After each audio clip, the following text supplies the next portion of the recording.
जय श्री राम। नमस्कार, मैं पंडित विष्णु उपाध्याय। दोस्तों, आज कुछ गढ़े धन के विषय में मैं आपको जानकारी दूंगा।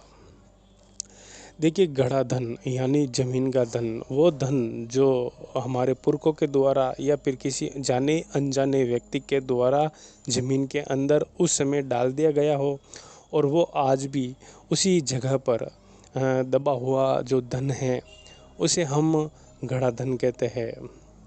दोस्तों, समय के साथ गढ़ा धन उस स्थान पर मजबूती के साथ ये मानिए कि वो अपनी एक जगह पक्की करता चला जाता है और वो वहाँ पर स्थापित हो जाता है। ज़्यादातर जो दोस्तों गढ़ा धन होता है वो नेतृत्व कोण में होता है, क्योंकि ये एक ऐसा स्थान होता है कि यहाँ पर अगर आप अपनी जमा पूंजी रखते हैं, रुपये पैसे रखते हैं, तो वो आसानी से खर्च नहीं होते। तो जो बुजुर्ग लोग होते थे, पुराने जो लोग होते थे, वो इसी स्थान का चयन करते थे क्योंकि वो इन चीज़ों में पारंगत थे, उन्हें अधिक जानकारी और बहुत अनुभवी व्यक्तियों के द्वारा ये कार्य सिद्ध करवाते थे। इसके अलावा दोस्तों बहुत सी ऐसी शक्तियाँ होती है जो गढ़े धन पर विराजमान रहती है और कोई कोई धन ऐसा भी होता है जिस पर कोई शक्ति नहीं होती है और जो ऐसी पराई शक्तियाँ इधर उधर हवाओं में विचरण करती है, खुले आसमान में विचरण करती है, और तो वो उन्हें देखकर उस गढ़े धन पर वो आकर अपना स्वामित्व बनाकर रखना शुरू कर देती है। हालांकि ऐसी शक्तियों के पास शरीर नहीं होता है और वो इस धन का उपभोग नहीं कर सकती, लेकिन फिर भी वो उस धन की रक्षा करनी शुरू हो जाती है। रक्षा करने के पीछे कारण ये होता है कि उस धन के माध्यम से किसी मनुष्य को लालच देकर अपना कोई कार्य सिद्ध करवाना। तो पराई शक्तियों का ये एक प्रमुख कार्य होता है, उस धन की रक्षा करते रहना।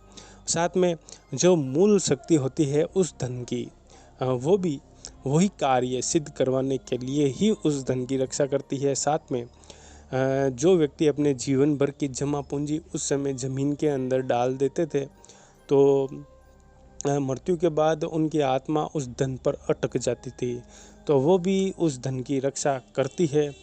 हालांकि ज़्यादातर किस्सों में ऐसा नहीं देखा जाता है, क्योंकि जिस व्यक्ति का जितना समय होता है वो इस योनि में रहता है, इसके अलावा वो मुक्ति को पा जाता है, उसके बाद वो गढ़ा धन बिना शक्ति के भी रह जाता है, लेकिन दूसरी शक्ति उस धन पर आकर अपना दायित्व, स्वामित्व ये सब जमा लेती है और वो उचित समय का, सही समय का चयन करना शुरू कर देती है। साथ में दोस्तों, गढ़े धन पर हमेशा कभी भी सीधे तौर पर आपको हाथ नहीं डालना चाहिए, कोई कार्य नहीं करवाना चाहिए। किसी विद्वान व्यक्ति के द्वारा ही ये कार्य सिद्ध हो सकता है, अन्यथा ये कार्य अगर एक बार बिगड़ जाता है तो उसके बाद ये कार्य, जो जगह होती है जिस पर गढ़ा धन होता है, अगर वो एक बार छिड़ जाता है तो फिर उसके बाद वो पहले के समान कभी नहीं रहता। एक समय चलकर वो पूर्ण अपनी स्थिति में आता है, लेकिन उसमें बहुत सा समय लग जाता है। तो भाग्य में जो गढ़ा धन होता है वो हमेशा स्वतः मिलता है, लेकिन आजकल के समय ऐसा बहुत कम और बहुत कम देखने को मिलता है। ज़्यादातर लोग लालच के चक्कर में ये कार्य करते हैं, तो उन्हें मेरा यही संदेश है कि ये कार्य ना करें, क्योंकि गढ़े धन की शक्तियाँ निवास करती है। हो सकता है वो उस समय उस धन पर ना हो, लेकिन जब आप ये कार्य करना शुरू करें तो हो सकता है कि वो जहाँ कहीं पर भी हो, तो वो उस स्थान पर पल भर में, पल सेकंडों के अंदर वो आ जाएगी और आपके द्वारा जो कार्य किया जाएगा तो वो वहाँ पर खड़ी होकर देखेगी।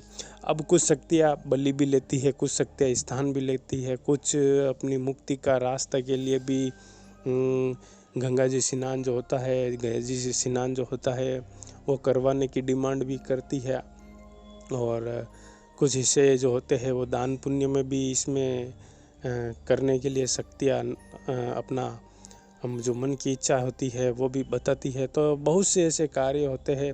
साथ में आजकल क्या होता है कि कोई व्यक्ति लालच करता है, बस लालच ही सबसे ऊपर रखता है।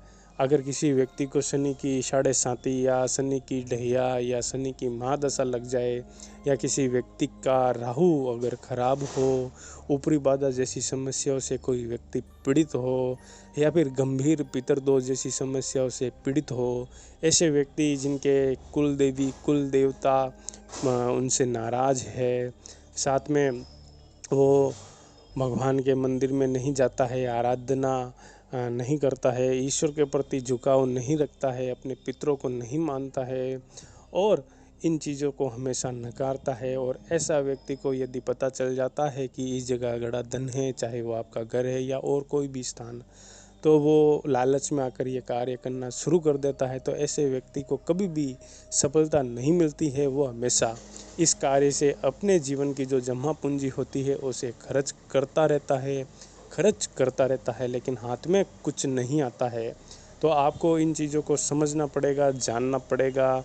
बाकी मेरा तो आपसे यही अनुरोध है कि इन चीज़ों से आप हमेशा दूरी बना कर के सत्य की राह पर चले, सत्य के मार्ग पर चले, और जो ईश्वर ने आपके भाग्य में लिखा है वो ही प्राप्त हो। उसी की प्राप्ति के लिए आपको अपने जीवन में मेहनत करनी चाहिए और सफलता की ऊंचाई पर जाने की कोशिश करनी चाहिए। बाकी ये सब कार्य लालची लोगों के हैं, और जो ये कार्य करवाते हैं वो भी लालची ही है। बाकी दोस्तों, मैं मिलता हूँ आपसे किसी और वीडियो में। जय श्री राम।